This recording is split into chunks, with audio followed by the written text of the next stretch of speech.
7월의 찬송 찬송가 528장 예수가 우리를 부르는 소리 찬송하시므로 예배 시작하겠습니다.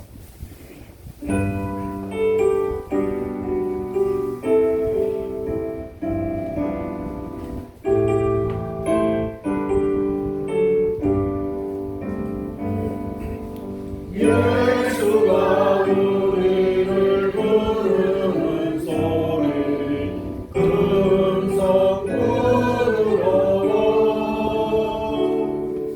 문 앞에 나와서 사명을 여며 우리를 기다리네. 오라 오라 방황치 말고요 죄 있는 자들아 이리 오라 주 예수 앞에 오라 간절히 오라고 부르실 때에 우리는 지체하여 주님의 은혜를 예한히 받고 못 들은 죄하려나. 오라 오라 방황치 말고요 죄 있는 자들아 이리 오라 주 예수 앞에 오라. 세월이 살같이 빠르게 지나 계략이 끝이 나고 사랑의 그늘이 너와 내 앞에 돌리며 가리우네. 오라 오라 방황치 말고요 죄 있는 자들아 이리 오라 주 예수 앞에 오라. 우리를 위하여 예비해 두신 영원한 집이 있어. 죄 많은 세상을 떠나게 될 때 영접해 주시겠네. 오라 오라 방황치 말고요 죄 있는 자들아 이리 오라 주 예수 앞에 오라. 이어서 찬송가 257장 마음에 가득한 열심을 깨치고 찬송하도록 하겠습니다.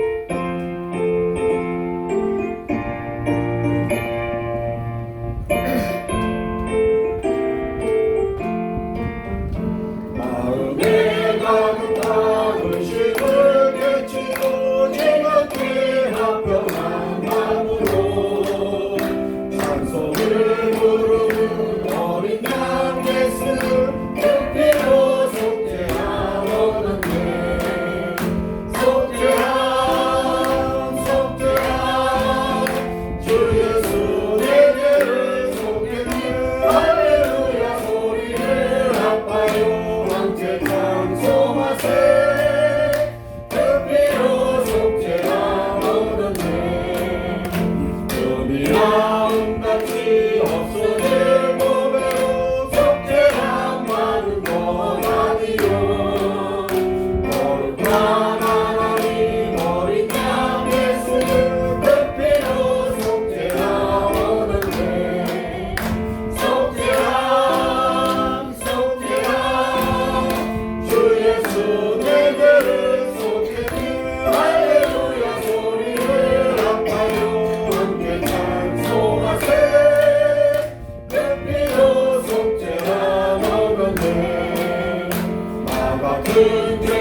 같이 신경으로 신앙 고백하겠습니다.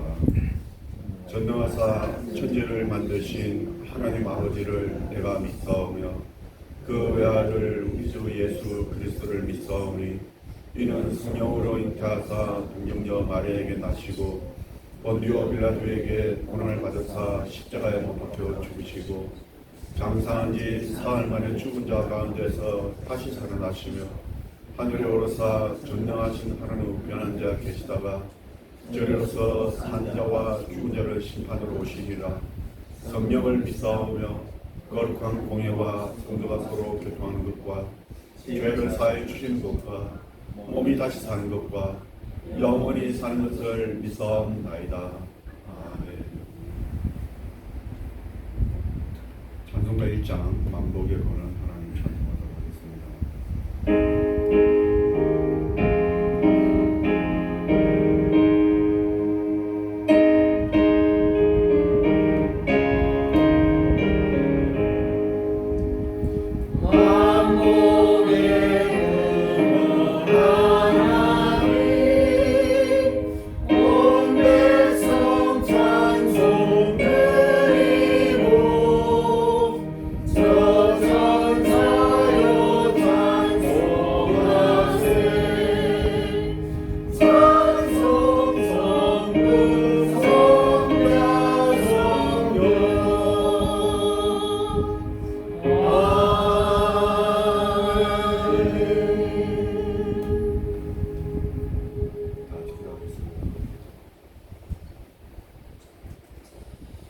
상한 갈대를 꺾지 않으시며 꺼져가는 등불을 끄지 않으시는 사랑의 하나님 감사합니다.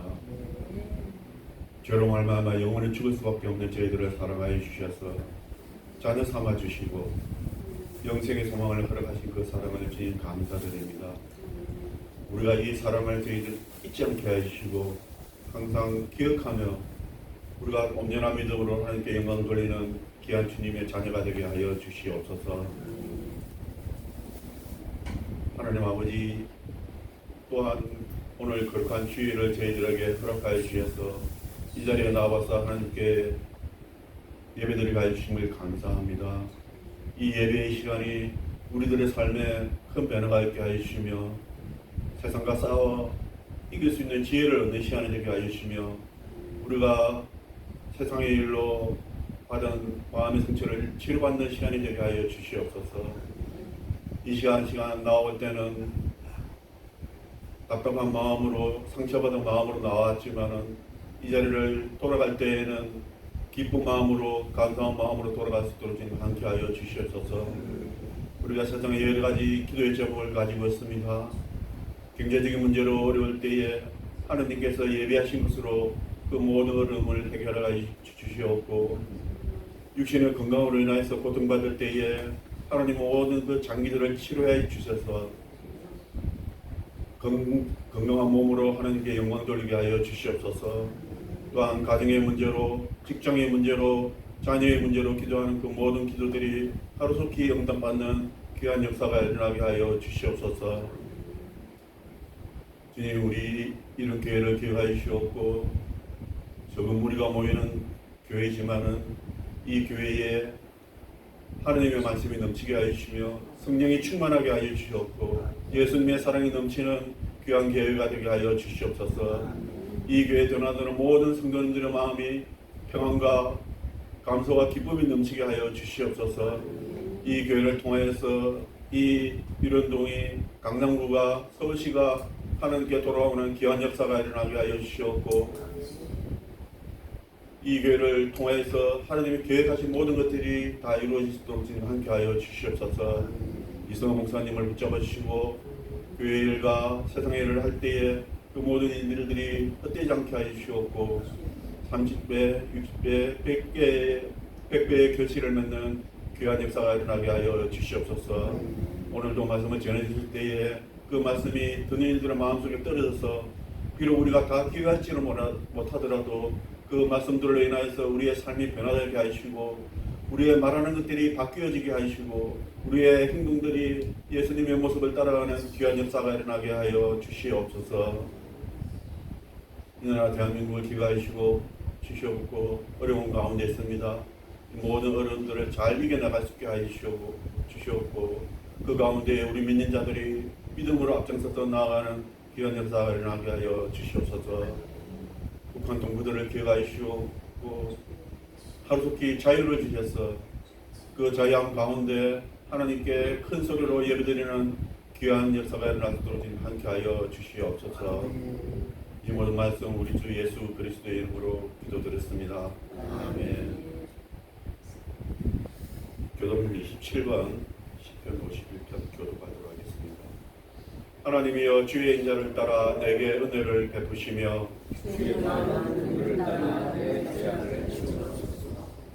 나의 죄악을 말갛게 씻으시며 나의 죄를 깨끗이 제하소서.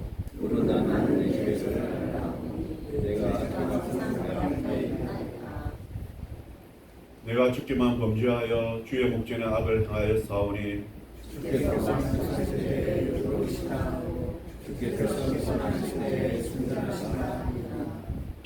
내가 죄악 중에서 출생하였으며 웃을초로 나를 정결하게 하소서. 내가 정하리이다. 하나님이여 내 속에 정한 마음을 창조하시고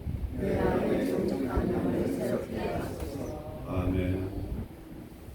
다 같이 각자 소원하는 기도의 장을 가지고 간절히 기도하는 기도의 장을 갖도록 하겠습니다. 기도하겠습니다.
할렐루야. 하나님 이름을 높이 드리기 원합니다.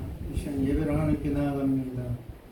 우리의 진정성 있는 마음을 받아주시고 하나님께서 위에 놓으신 그 놀라운 은혜들을 받아들이는 시간이 될 수 있도록 도우시기 원합니다. 하나님께만 마음을 집중할 수 있도록 하나님께만 영광 돌릴 수 있도록 우리를 주장하여 주옵소서. 구주 예수 그리스도의 이름으로 기도합니다. 아멘.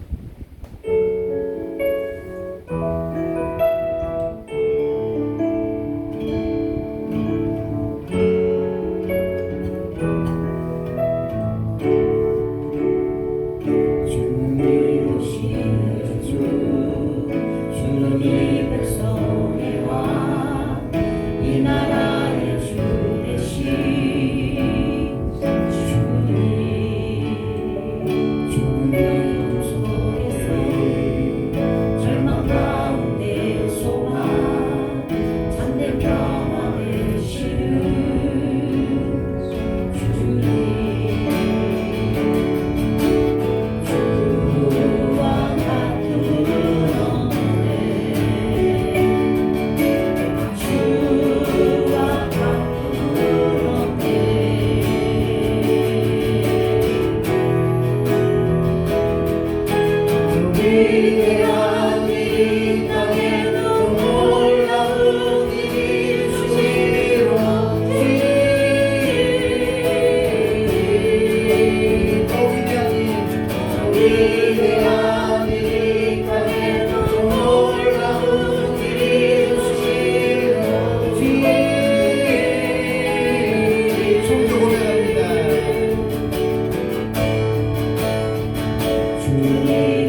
위대한 이 땅에서 놀라운 일을 이루시는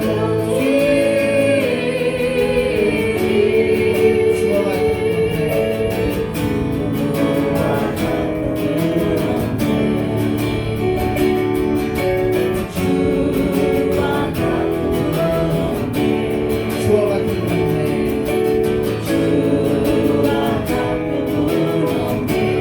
주와 같은 은혜,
이게 지금 십계명에 나온 얘기인데 이게 지금 전반면에 가장 중요한 얘기죠. 나에는 다른 신이 없다 이렇게 하고 우상을 섬기지 말라, 다른 신을 듣지 말라, 나의 이름을 망령되이 여기지 말라. 이게 하나님의 주된 이야기들인데 구약에 그러니까 고대 세계에는 이게 참 힘든 일이에요. 지금도 무슨 종교를 하려고 그러면 눈에 보이는 대상이 있어야 되잖아요.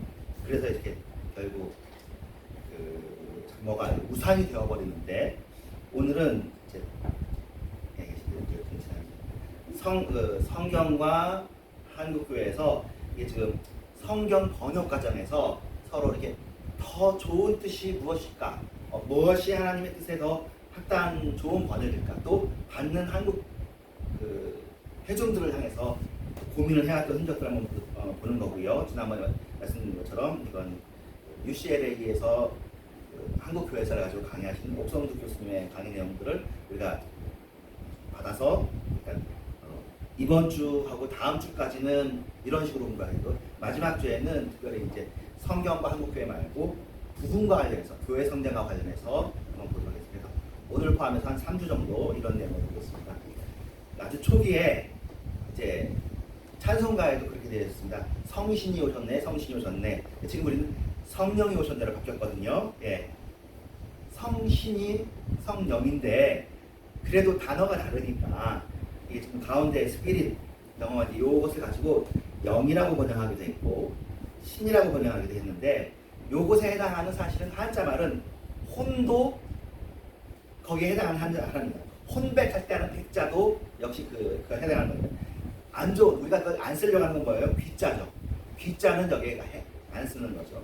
왜 아주 초기에 번역을 했을 때 존 로스 목사님은 성신을 썼다가 성령을 썼는지 구역 아주 1211년 최초의 구약 성경에서는 성신을 썼거든요. 근데 그 후 한 30년 지난 다음에 개역에서는 성령을 썼는지 이것은 지금 사실은 여기에 대해서 확실하게 정답이 나와 있는 내용은 아직 없습니다. 계속 연구 중이고요. 100년 전에 한국 사람이 썼던 신, 령, 혼백이 지금 의미하고 또 다르지 않겠습니까? 그것들도 역시 한번 연구가 필요한 부분입니다. 이 모든 것들을 통시적으로, 공식적으로 논할 수 있는 연구가 필요하고 그것을 정의할 수 있는 목표가 필요한데 아직 여기에 대해서는 사실은 우리가 성신이라고 그래서 때로는 성신이 좀 더 높아 보이잖아요. 신이니까. 왜 성령으로 바꾸었냐는 그런 이야기를 하는 목표도 있었습니다. 현재로서는 우리가 여기에 대해서 큰 부담이 없이 성신과 성령을 같이 쓰고 있습니다. 둘 다 이제 고스트, 그 다음에 스피릿, 이거 전부 다 성령으로 한다고 1960년에 일단 결정을 한 거고요.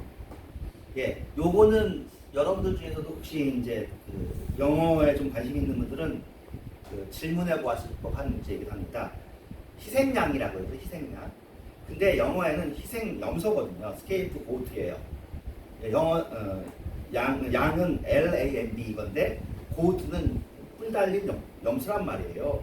레위기 16장 10절에 희생당하는 희생 제물에 대한 얘기를 할 때 우리가 다 희생양이라고 이렇게 번역을 했습니다. 그래가지고 이제 요것에 대해서는 아까 성신과 성령에 대해서는 연구가 없다고 했잖아요. 왜 희생 염소가 희생양으로 번역되었는지에 대해서는 연구를 이분이 한 거예요. 오 교수님이. 그래서 나름대로 여기에 대해서는 자신 있게 이래서 그랬구나 라고 설명을 해놨는데 한번 들어보시겠습니다. 이거는 물리본 한글로 한문으로 되어 있는 중국인들의 성경을 우리가 보았다는 거예요. 1911년 구약 성경이 처음 출판되었어도 한문을 할 줄 아는 사람들은 물리본을 읽었습니다. 그래서 이 한글 성경 읽기 전에도 교회는 크게 성장했고 대부흥도 경험했는데 1853년에 번역된 이 물리본 대표 역본에서 고트를 양으로 번역했어요. 고트 지금은 염소지만 그 당시엔 다 양으로 번역했는데 그래서 중국뿐만 아니라 한국에서도 이건 양으로 번역됐고 일본에서도 속죄양, 희생양 이런 단어를 사용했습니다. 근데 그것을 왜 그랬는가 살펴봤더니 그 당시에는 염소가 양이었대요. 무슨 어떤 뜻이냐면은 그러니까 잘못하려고 잘못한 것이 아니라 오늘 우리가 아는 목양, 손 뜯는 그런 양이 우리나라 중국에는 없었던 거예요. 그 당시에는 사냥인데 그것을 가축화한 염소만 있었어요. 그래서 이것을 어떻게 할 수 있냐면은 일단은 시미간지 중에서도 양반띠, 양띠에 해당하는 그것도 역시 산양이었다는 거예요. 그 당시 문헌을 보니까 써 있습니다. 그래서 이것이 한자에 보면 이렇게 해가지고 위에 이렇게 뿔이 2개 달려 있대요. 양인데. 그래서 12지에는 6개의 가축과 6개의 짐승이 있는데 고양이나 우리가 아는 양이나 당나귀는 포함되어 있지 않았고 그 당시 고양이나 양이나 나귀는 가축으로 키우지 않았다는 의미고요. 그래서 이것은 스케이프 고트는 본문의 의미라면 염소지만 우리가 희생양이라 하고 예수님은 희생양을 하는데 아무 문제가 없어요. 왜냐면 그 당시에는 이게 희생양이라고 했어도 뿔 달린 염소를 했으니까. 이 문제에 대해서 우리한테는 큰 문제가 큰 의미가 없지만 그래서 이게 레위기 16장 10절을 제가 오늘 가져오진 않았는데 레위기 16장 10절에서는 그래도 좀 더 원문에 가깝게 하고 싶잖아요. 다 사실은 답을 취했고 그래서 여러분들이 별로 헷갈리지 않습니다. 그때 어떤 답을 취했냐면 본문을 그냥 가져왔어요. 아사셀이라고 해요. 아사셀. 너네들이 죄를 속죄하려면은 아사셀 염소를 가져와서 한 염소에게는 안수한 다음에 번제로 드리고 또 한 염소는 광야로 보낸다. 그래서 레위기 16장 10절 구역에서는 희생양을 안수한다고 했는데 지금은 현재 여러분이 가지고 있는 모든 성경에서는 아사셀 염소를 안수해서 번제를 드리고 또 한 염소는 번제를 드리고 아사셀 염소는 광야로 보낸다. 그렇게 되어 있습니다. 스케이프 고토 문제는 해결. 희생양 문제는 우리가 오해하려고 하는 것도 아니고 그 당시 상황이 됐다. 이렇게 되어 있습니다. 그래서 성경 번역을 할 때 이 정도면 잘 번역을 했잖아요. 근데 이것을 그래도 희생 염소로 바꿔야 되지 않냐? 뭐 이런 직역, 문자 그대로 직역하는 것이 옳으냐, 의미대로 번역하는 것이 좋으냐 하는 것에 대해서는 지금 언더우드 이분은 다 서울에 목회하셨던 분이고 레이널즈 이분들은 전주에서 선교하셨던 분이고 평양에선 베어드가 있었고 재령엔 피터스가 있었어요. 이분들이 전부 다 조금 더 직역 중심으로 하자고 성경을 번역했습니다. 이 중에서 중요한 분이 피터스라는 분인데 이 피터스라는 분은 유대인이에요. 유대교를 믿다가 일본에서 선교사님을 통해서 복음을 받고 한국에 왔습니다. 한국에 와서 이분이 처음에는 평신도였어요. 근데 이 일을 하다가 성경 번역기를 돕다가 나중에 신학을 제대로 공부를 하고 와서 다시 한국말로 성경을 번역하는데 도움을 많이 줍니다. 그래서 우리나라 성경이 전 세계적으로 아주 잘 번역된 성경이라고 평가를 받는데 이 피터스라는 분 때문이에요. 유대인이 번역을 했어요. 시편의 운율을 아주 잘 살렸어요. 구약 번역에 굉장히 많은 부분을 이분이 했거든요. 그래서 피터스에 대해서 사실 책이 한 권이 더 필요할 정도로 굉장히 한국 교회사의 번역에 중요한 역할을 하신 분들. 이분들이 다 직역하고 지난주에도 봤던 것처럼 로스나 게일 이분들은 로스는 초기 구약 번역했고 게일은 심청전이나 추장전을 아까 얘기했듯이 미국이나 서양의 서구에 한국 문화를 너무 사랑한 지금의 한류에 대해서 미리 아신 것처럼 한국 문화를 너무 좋아한 거예요. 그래서 이 요새 하는 것처럼 단군 신화하고 성경하고 연결시키려고 해본 그런 것도 다 이 게일이라고 하는 이분하고 연결되어 있는데요. 이분은 좀 한국 신화나 문화에 성경을 좀 더 연결시키려고 했던 분이 계십니다. 근데 의역보다는 직역으로 우리가 왔고 그러니까 여러분 크게 염려하지 않으셔도 됩니다. 이분이 성경 번역했던 분들의 사진인 거죠. 게일이 이제 제일 오른쪽에 계신 분이 게일, 가운데 앉으신 분이 언더우드, 왼쪽에 앉으신 분이 레이넌즈, 그리고는 뒤에는 도왔던 김정상, 정동명, 이창재에서 한국 조사들의 도움을 받고 이분들이 1900년도에 신약 임시본, 6년 후에 공인본 신약, 그리고는 1911년에 구약을 전체 다 번역했습니다. 이제 여기까지 설명하는 건 제가 쉬워요. 근데 이 뒤에 나온 오늘 말씀은 좀 어려워서 제가 좀 조심스러워요. 여러분들은 성경이 당연히 하나고 틀리지 않아야 되잖아요. 성경이 하나님의 말씀이니까. 이것에 대한, 그러니까 신학교에서 배우는 내용이거든요. 그것들을 조금씩 다루게 되겠습니다. 일단 여기는 이제 아까 내가 1893년부터 번역자회 회장으로서 한글 성경 번역을 주도한 언더우드는 직영론자였습니다. 1911년에 성경을 가감없이 온전히 한국인의 언어로 번역해야 된다. 우리는 문자 그대로 직역해야 하지만 성경 원어의 표현을 그에 해당하는 한국어 표현으로 바꿔야 되는데 번역자는 사용하려는 언어, 한국어뿐만 아니라 원어의 정확한 의미를, 즉 히브리어, 헬라어 또는 아람어도 포함되는데요. 그것을 잘 알아야 된다. 성경 같은 책은 한 구절의 표현, 한 단어의 의미가 수천 명에 달하는 영혼의 영원한 운명에 영향을 미칠 수 있으므로 최대한 완벽하게 전달하면서도 문체도 문어체와 부어체가 있잖아요. 수준 높은 학식 있는 사람들이 쓰는 말과 좀 저작가들이 쓰는 말이 있는데 그 둘 사이에서 헤쳐나가야 된다. 근데 사실은 성경에 있는 언어들은 너무 학술적인 언어로 쓰여 있지 않습니다. 히브리어도 그렇고 헬라어도 그렇고. 그래서 헬라어 같은 경우에는 일반 서민이 쓰는 헬라어가 있다고 해요. 코인의 헬라어라고 시장에서 쓰는 헬라어. 사실 우리가 쓰는 성경도 굉장히 막 학술적인 언어로 써였다기보다는 한 초등학교에서 중학교 정도의 학력을 가지면 이해할 수 있도록 최대한 쉽게 번역하셨습니다. 그랬는데 이제 여기 보면 아까 말했던 제 오른쪽에 있던 게일이 창세기 1장을 이렇게 번역을 더 좋게 해주고 싶어서 이렇게 한 거예요. 오른쪽에 있는 거 읽어볼게요. 태초에 하나님이 천지를 창조하시다. 아래아 점이 써있죠. 태초에 하나님이 천지를 창조하시다. 땅이 혼돈하고 공허하여 흑암이 물 위에 있고 하나님의 신은 수면에 운행하시니라. 하나님이 빛이 있으라 하시니 빛인 건을 빛을 보시고 선이 여기사 밝고 어둠을 분별하여 밝은 것을 낮이라 하시고 어두운 것을 밤이라 하시라. 저녁이 되면 아침이 되니 첫째 날이라. 하나님이 또 궁창에 있어서 우 아래 물이 나노니라. 지금 제가 읽은 것을 여러분이 들으면서 우리가 읽은 성경이랑 똑같지 않냐고 생각합니다. 근데 사실은 조금 달라요. 뭐가 다르냐면 주어가 생략된 부분이 있어요. 이게 한국어의 특징이거든요. 우리는 주어가 없어도 그대로 그냥 이해를 해요. 근데 영어나 히브리어에서는 항상 동사에는 주어가 있어야 돼요. 우리는 동사만 있어도 상관없어요. 주어는 한 번만 나오고 이게 하나님이 몇 번만 나오고 중간에 나와 있던 주어 하나님은 다 생략하고 넘어갔거든요. 그러니까 우리가 읽고 이해하기에 그냥 굉장히 부담 없이 쉬워.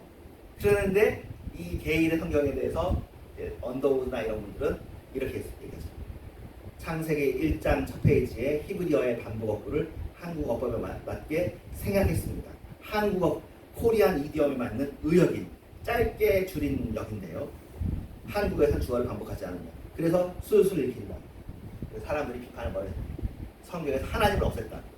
하나님 나와야 되는 부분에 하나님을 없이 그냥 했다고 합니다. 지금으로 보면은 이게 더 통용되는 번역이 될 수도 있었겠지만 아니야.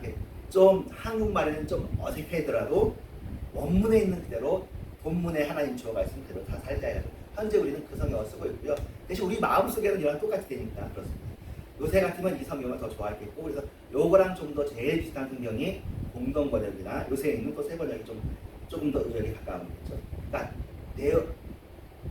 본질적인 내용의 차이가 있는 건 아니고 다가가는 사람들에게 어떻게 하면 좀 더 깊게 다가갈 수 있을까 하는 것이 번역의 문제입니다. 그래서 게일은 사라지는 한국어를 아까워하면서 한국어다운 한국어를 지키기 위해서 사전도 만들었습니다. 이분이 선교사님이신데 그리고 번역 아까 얘기했던 것처럼 한국 문학을 이제 번역하는 거, 해외 문학을 한국어로 번역하기도 하고요. 한국 고유의 문학 세계와 서구 지성계 사이의 다리를 놓기 위해 조선시대의 문집과 소설을 영어로 번역했습니다. 한국에서는 게일이 가장 노력을 했고요. 또 서구 소설을 한글로 번역해서 한국 청년들이 서구 문학을 이해하도록 하는데 1920년대에도 한국교회는 사실 좀 보수화가 되어 있어서요. 게일을 좋아하지 않았어요. 한국 사람이, 성도들이 이거 우리가 숭배해야 될 하나님을 왜 뺐냐 이거지. 그래서 이것까지는 우리가 좀 편하게 할 수 있는데 자, 여기 보겠습니다. 이건 뭐냐면 오른쪽에 있는 이 성경이 그리고 아까 차이가 지난주에 못 오셨은 분은 모르겠지만 띄어쓰기가 다 잘 돼 있죠. 1920년대 이미 한국어는 띄어쓰기를 확립했습니다. 여러분이 잘 아시는 한글 앞에 주시경 선생님이 노력을 한 거예요. 그전에는 띄어쓰기가 없었어요. 다 붙어 있었어요. 다. 근데 이게 사실은 언어의 발달 사이에 그렇습니다. 우리가 이제 나중에 사본학에 대한 얘기를 하는데 헬라어도 다 붙어 있었어요. 헬라어 영어 성경 파피스본에 보면 이게 띄어쓰기가 되면은 훨씬 이해하기 쉽죠. 이렇게 띄어쓰기가 된 걸 볼 수 있고요. 이건 지금 한문이잖아요. 이 한문 다 붙어쓰기 돼요. 띄어쓰기 없이. 그러니까 어디서 띄어쓰느냐에 따라서 의미가 달라지는 것도 있는데 그건 상관이 없어. 원문에 붙어 있으니까 다 붙여 있는 거예요. 중간에 다행히 동그라미가 있어서 절만 구분한 겁니다. 여러분도 아시겠지만 성경의 장절 구분도 저자들한테는 없고요. 이후에 다 만들어진 거예요. 장절은. 자, 요 창세기를 보고 이제 이거죠. 여러분 저도 많이 듣고 가끔은 저도 이제 그렇구나 생각을 하고 또 설교도 듣거나 아니면 설교는 아니고 그냥 강의 시간에 들었을 텐데 이걸 뭐라고 그러냐면은 피규어리스트 세근주의자라고 얘기합니다. 한자로 본 창세기 이해. 이거 책도 나와 있거든요. 근거 없는 통속적인 해설입니다. 금지할 금자에 보면 나무 두 개에다가 보이시자가 있잖아요. 이거 봐라. 이게 지금 성경에 생명나무하고 선악과가 있다는 걸 한자에 담겨져 있지 않느냐. 그래서 이것이 이제 한자를 만든 사람이 성경을 알았다라고 설명을 합니다.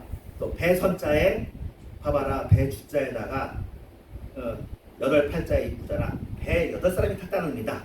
노아의 방주를 한자에 담았다. 또 양에다가 나 아자가 있죠. 이게 오르르자인데 예수님이 죽어서 나를 위해 죽어서 이게 의가 되었다. 이런 내용입니다. 그런데 이거는 죄송하지만 우리한테 은혜가 되고 설명하기는 좋지만 틀립니다. 이거는 근거 없는 학자들은 치를 떠는 우리들끼리는 통하고 재밌지만 예수회에서 이렇게 많이 개발돼요. 요아킨 부베라고 1656년부터 1730년까지 우리나라에 온 19세기 후반 개신교 선교사들도 이것들을 받아가지고 있었습니다. 그 다음에는 게일하고 이창직이라는 분이 같이 만든 가스펠을 복음서를 노래로 한번 한 소리처럼 만들어 본 거예요. 산상보훈가 해가지고 마태복음 5장도 7장 그리스도 예수께서 무리들의 옹을 보고 산에 올라 앉으라. 그 숫자 맞추는 거죠. 8글자씩. 많은 데 따라온다. 너희 곳곳 하라셔서 해도 마음 비운 자여 너 눈이 있는 자여 천국을 잊을 거냐 너 아니오면서 산상수훈을 우리나라 글자는 이제 시조에서 3543 이런 거 있잖아요. 그래서 글자 수를 맞춰서 성경을 번역해본 시도도 한 거죠. 연경 좌단이라고 우리는 산상수훈이죠. 산상수훈을 이렇게 만들었다 시도도 했습니다. 지금은 오히려 못하지만 이 당시 되게 싫어요. 요새로 쓰면은 랩처럼 만들었다 그렇게 볼 수 있겠죠.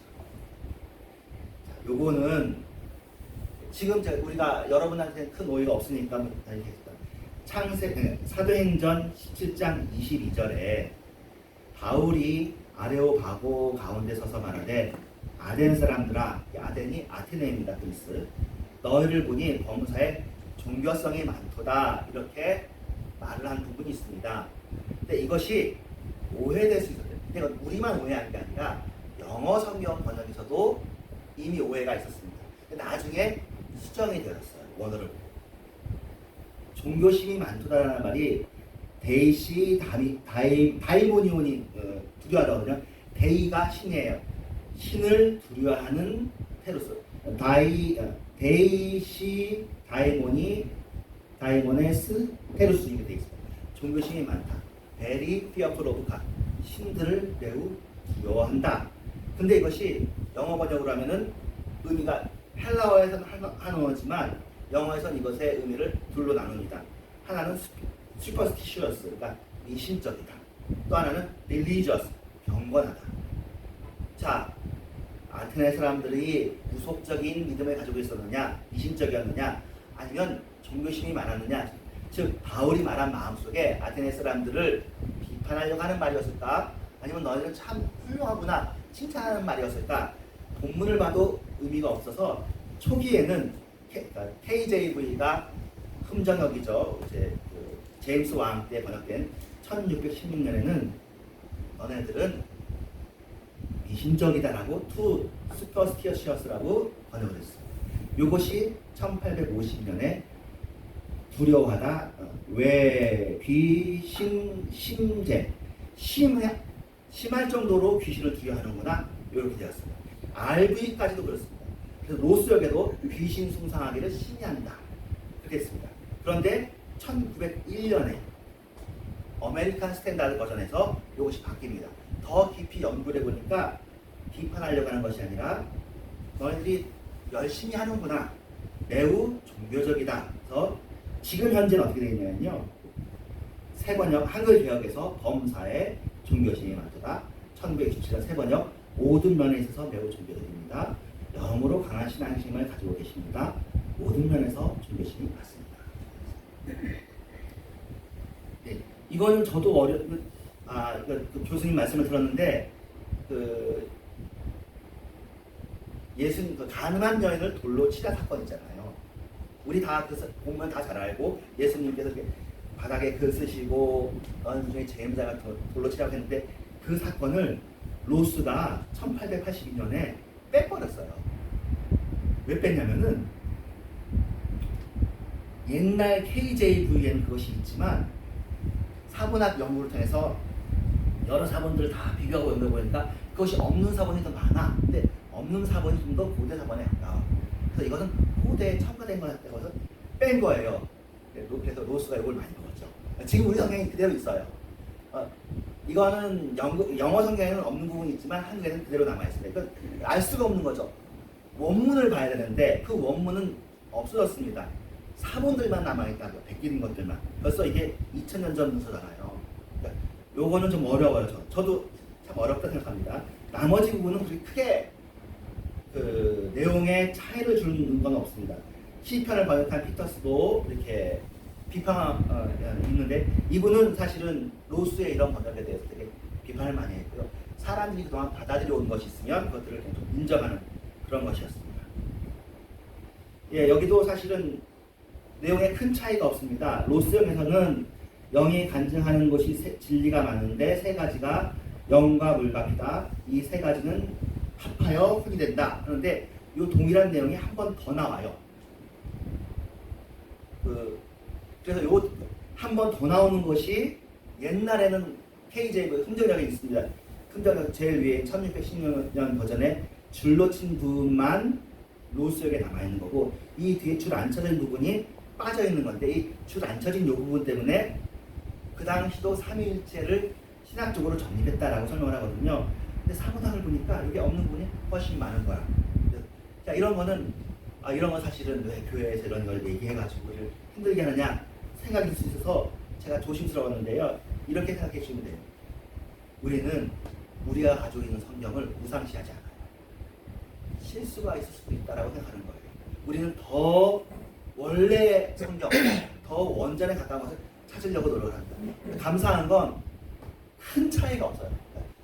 거의 같아요. 근데 약간의 차이들이 있어서 지금도 헬라어 성경하고 히브리어 성경이 한 10년이나 20년에 한 번씩 업데이트돼서 나오거든요. 우리 성경 말고 그쪽도 추가해서 발견되는 사본학에 의해서 이렇게 내용들이 변경이 되는데, 그 내용이 진짜로 아주 사소한 부분이니까 여러분이 걱정할 필요는 없습니다. 문제는 근데 이런 것들 때문에 이단이 등장해요.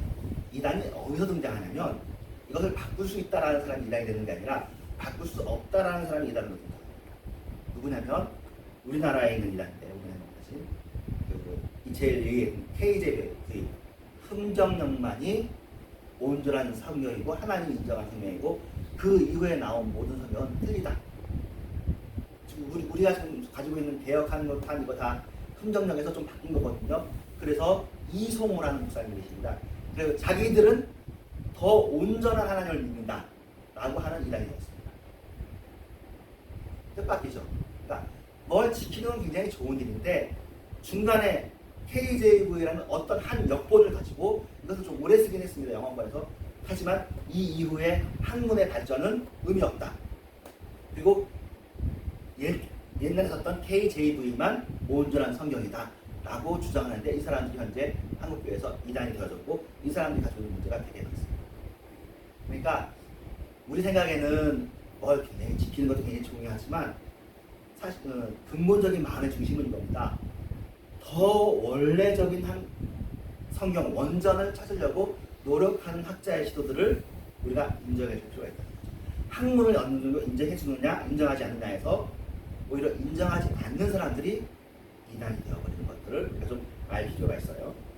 그래서 지금은 이게 큰 심각한 문제가 아니지만 1910년, 20년대는 고등비평이라고 해서 이제 지금은 다행히 이 시대가 지나갔습니다. 루돌프 불트만이라는 사람이 있었습니다.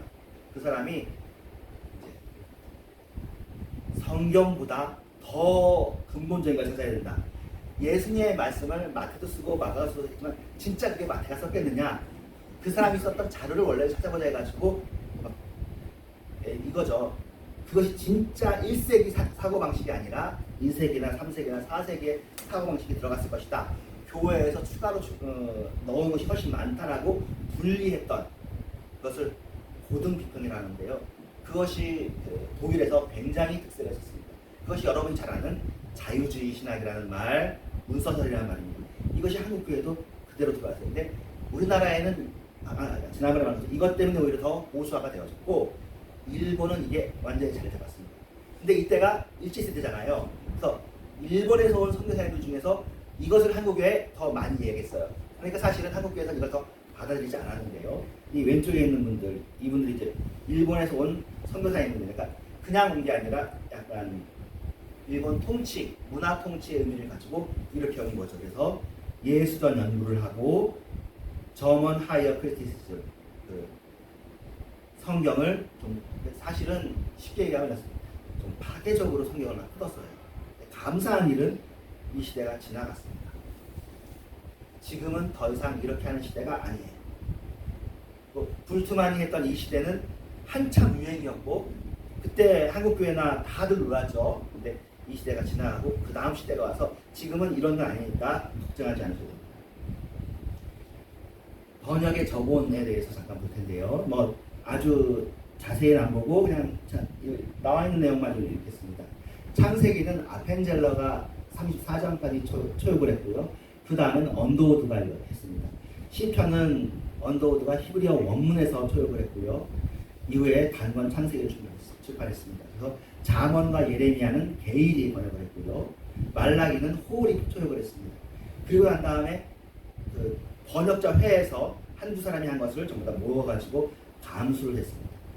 아까 봤던 한국 사람 사진에 나왔던 김정삼, 이승두 이 전주 번역팀이 완성을 했습니다. 개혁은 또 1911년 구약전서에 대한 내용이고요. 1938년에는 저본이 그 당시에 12개나 있었습니다. 참고해야 될 것이. 그래가지고 결국엔 히브리어 원문에서 번역했습니다. 이게 요 내용을 줄여서 얘기하는 거냐면 우리나라 성경에 우리나라에서 처음에 봤던 건 한문 성경이었어요. 이수정이 성경을 번역할 때 일본 성경과 그리고 한문 성경을 봤습니다. 하지만 이것은 한 번 번역한 것을 가져오는 거잖아요. 근데 원문에서 번역해야 제일 좋거든요. 왜냐하면 원문에서 중국어로 가는 도중에 한번 왜곡이 있을 수 있습니다. 큰 왜곡은 아니겠지만. 그래서 우리나라 성경이 아까 얘기했던 것처럼 굉장히 훌륭하게 잘 번역되었다는 이유 중에 하나가 처음에 오셨던 선교사님들과 번역자들이 원문에서 번역했습니다. 그 당시에 원문의 사관학적인 이해도 되게 많이 들어가 있습니다. 자, 이제 오늘의 이야기의 마지막은 뭐 몇 개 안 되지만 요겁니다. 1917년입니다. 여러분도 잘 아시는 춘원 이강수가 한국 개신교에 대해서 비판적인 평가를 합니다. 오른쪽에 있는 게 이광수의 비판이고요. 왼쪽에 있는 건 기독교가 한국에 준 8가지 은혜입니다. 이제 8가지 은혜에 대해서는 이렇게 보겠습니다. 첫 번째는 서구 지식을 우리에게 전달해 줄 때 기독교가 큰 역할을 합니다. 두 번째는 도덕을 향상시켜 주었다. 세 번째는 근대 교육을 확산시켜 주었다. 맞죠? 학교를 세우고 하는 일이 교회가 기독교가 앞장섰습니다. 그 네 번째, 여러분들 너무 잘 아시는 것처럼 여성의 지위가 진짜 형편없었습니다. 여성의 지위가 향상되는데 교회가 아주 큰 역할을 했습니다. 여러분 뭐 제가 한번 얘기했지만 초기에는 이렇게 남녀가 같이 앉지 않고 따로 앉았잖아요. 우리나라만 그런 게 아니라 인도도 그렇고 중국도 그렇게 했습니다. 지금도 한국 교회 사역 중에 기역자 교회가 있어서 건물이 이쪽은 남자 이쪽은 여자 이렇게 그렇게 했던 적도 있거든요. 근데 여성이 엄청나게 많이 나왔습니다. 여성들이 역할을 많이 해요. 그래서 여성의 지위가 향상되고 지금처럼 이렇게. 근데 지금 이제 저희가 있는 교단 같은 경우에는 여성 안수가 지금 계속 논쟁이 되고 있고 하는데 그 최근에 말씀을 들어보니까 이름을 들어서 여성 안수 찬양하느냐라고 물어보면은 공식적으로 얘기를 하지 않고 있는데 익명으로 여성 안수에 대해서 찬성하냐 하면 한 20년 전까지만 해도 반대가 많았는데 지금은 10명 중에 한 6명은 시대가 다 바뀌었는데 아직도 여성 안수를 안 주는 건 좀 우리 교단이 좀 그렇다라고 하는 사람이 많대요. 아직까지는 안 주고 있고 언제 줄지는 모르겠어요. 한국교회에 지금 여성 안수 주는 교단들이 하나씩 둘씩 점점 생기고 있죠. 그러니까 그런 상황입니다. 다섯 번째, 조혼의 폐지. 꼬마 신랑이 있고 꼬마 신부 있었던 것이 폐지가 되었고요. 한글을 보급하는데 한문 성경이 있지만 한글로 성경을 번역했잖아요. 그러니까 교회에 나오는 사람들이 한글을 배워야 되겠다는 생각이 드는 거예요. 한글을 책을 선교사님들이 많이 만들어서 신사상을 근대적인 사상을 보급했고요. 개인의 가치를 옹호합니다. 이건 되게 좋은 내용입니다. 근데 오른쪽에 있는 이 5가지는 지금도 한국 교회에 여전히 좀 남아있는 것 같은 부분입니다. 옥 교수님은 1917년에 이광수가 말했던 이 이야기는 사실은 친일파의 논리이기도 할 수 있고 그 당시 미국 선교사님들이 되게 보수적이었거든요. 그랬기 때문에 그럴 수도 있고 또 무엇보다도 지금도 한국 교회가 좀 이런 면도 있고요. 또 진보적인 지금도 교회 내 보수적인 사람들과 진보적인 사람인데 진보적인 사람들이 한국 교회는 이렇다라고 얘기하는데 한번 영어로만 써있지만 한번 보겠습니다. 첫 번째가 위계 질서를 너무 강조한다는 거예요. 권위주의적이에요. 그러니까 모든 성도는 예수 믿으면 주 안에 하나하고 형제자고 자매잖아요. 요새는 형제자매란 말 많이 쓰지도 않죠. 그런데 어떻게 보면 목사들도 목사 위에 노회장과 부노회장이 있고 총회장이 있고 목사들 사이에 사실 목사가 평등해야 되거든요. 부목사라고 부르기도 하고 부목사 중에서도 수석부목사가 있고 또 교육자에서도 전도사가 있고 해서 이것이 위계질서가 쭉 되었습니다. 성도 사이에서도 그렇고요. 이건 사실은 개신교는 원래 그렇지 않고 천주교가 그렇거든요. 근데 개신교는 만인사제주의라고 해서 모든 사람들이 예수 믿으면 모두가 다 헌이 있는 사람이다. 사제다. 만인 제사장이다. 그렇게 얘기를 했지만 하다 보니까 이렇게 되었어요. 한국의 풍토가 좀 그런 게 있었던 거죠. 그거랑 붙어져가지고 유교적인 그런 게 있는 것 같다. 그게 지금 여전히 남아있고 그래서 어느 정도 좀 해소되는 데도 있고 여전히 우리가 좀 고민을 해야 될 부분입니다. 이것이 제일 첫 번째 남은 얘기예요. 두 번째는 신자와 불신자에 대해서 지나치게 분리를 한다. 저도 어쩌면 좀 그런 걸 모르겠고 또 어떻게 보면 당연한 것인지도 모르겠지만 교회 내 복음이 믿는 사람들에게 복음이 되지 않는 거죠. 너네들은 복이 있다라고 얘기하는 택자, 불택자를 이렇게 많이 나누는 또 이것은 어떻게 보면 우리가 장로가 되시잖아요. 칼빈주의에 이게 좀 있거든요. 이중예정이라고 누구는 선택하고 누구는 유기하고 버리기로 하고 그래서 그랬는지 굉장히 좀 선명하게 근데 이렇게 선명하게 나누는 건 누구한테 원래 있었냐면 유대교의 특징이었단 말이에요. 유대교도들이 유대인들의 선민의식을 가지고 있었거든요. 근데 어떻게 보면 한국 개신교들이 선민의식이 좀 있어 보이는 것 같아요. 우리는 선택받았어. 그래서 이것은 좀 사실은 우리가 세상의 빛인데 세상 사람을 사랑한다고 하면서 전도는 이렇게 끌어올려주는 것이고 그런 것일 뿐 이 사람들을 인정하고 그러는 것들이 좀 약하다. 이게 바로 세 번째 항목으로 넘어가는데, 목회자가 반지성주의에 학문이나 비평이나 이런 것에 대해서 지나치게 거부한다. 성경 말씀 그대로 믿는다는 것을 강조하긴 하는데 반지성적이다. 여러분, 저는 그렇게 하지 않으려고 애를 쓰고 여러분들도 느끼겠지만 사실 한국교회 전반적으로 그렇게 하죠. 목회자가 이제 성경 말씀은 열심히 공부하고 하겠지만 성경 말씀에 대해서도 되게 정통을 강조하면서 새로운 세상의 학문의 발전이나 이런 것들에 대해서 좀 무시하는, 이게 강점이기도 하고 단점이기도 하고 그렇겠죠.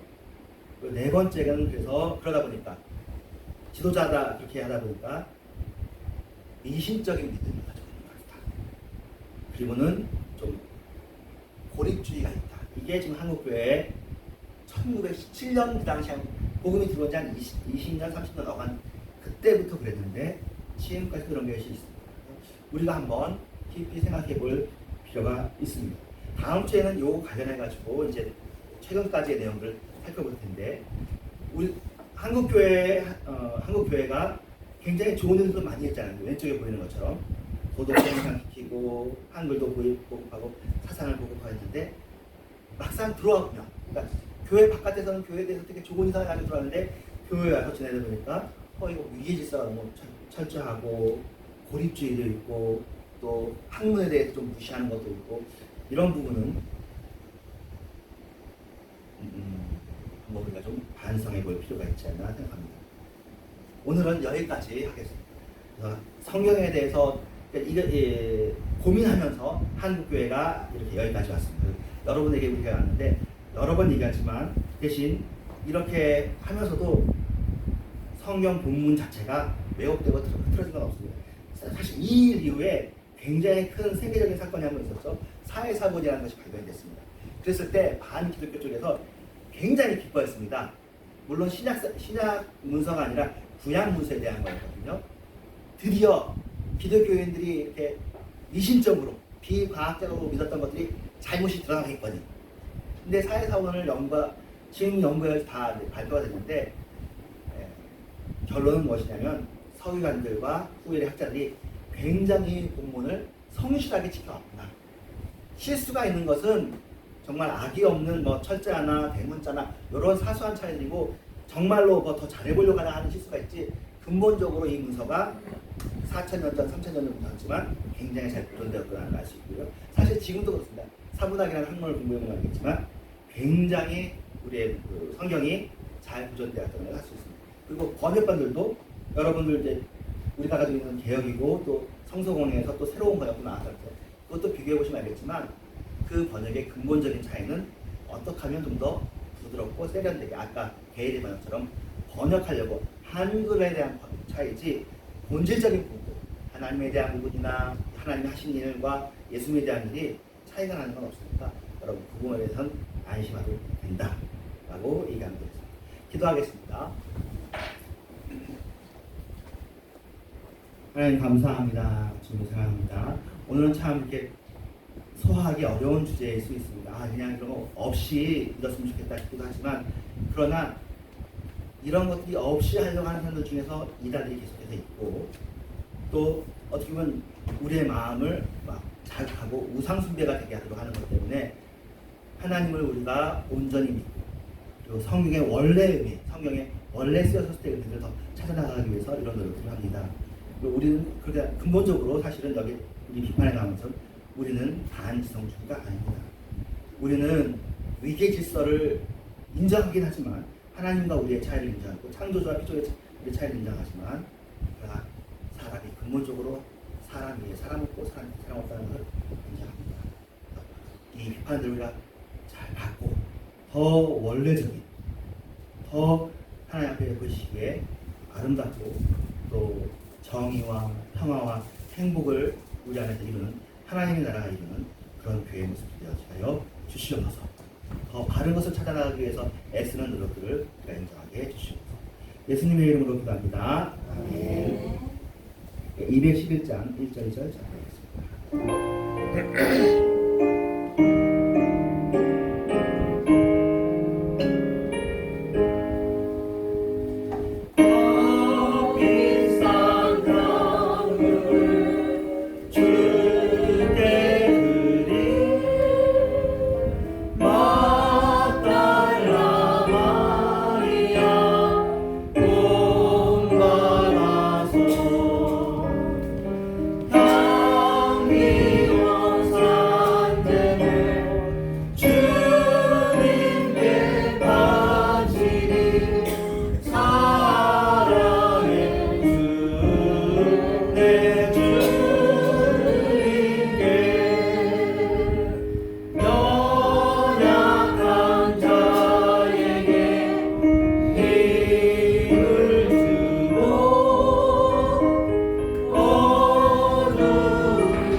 드립니다.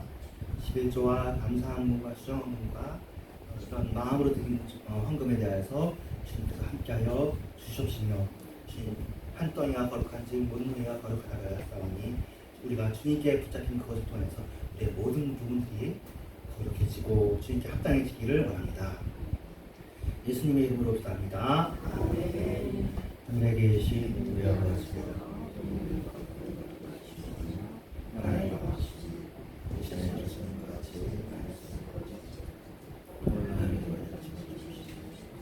우리가 우리의 죄를 사하는 것 같이 우리의 죄를 사하여 주시고 우리를 시키지 말게 하시고 하나님께서 내게 나와 번성을 보내주시기에 기도합니다. 때가 찬 지금은 교회마다 여신 예수 그리스도의 은혜와 하나님의 사랑과 성령의 역사심이 이런 교회 위에 이제부터 영원토록 함께 계실지어다. 아멘.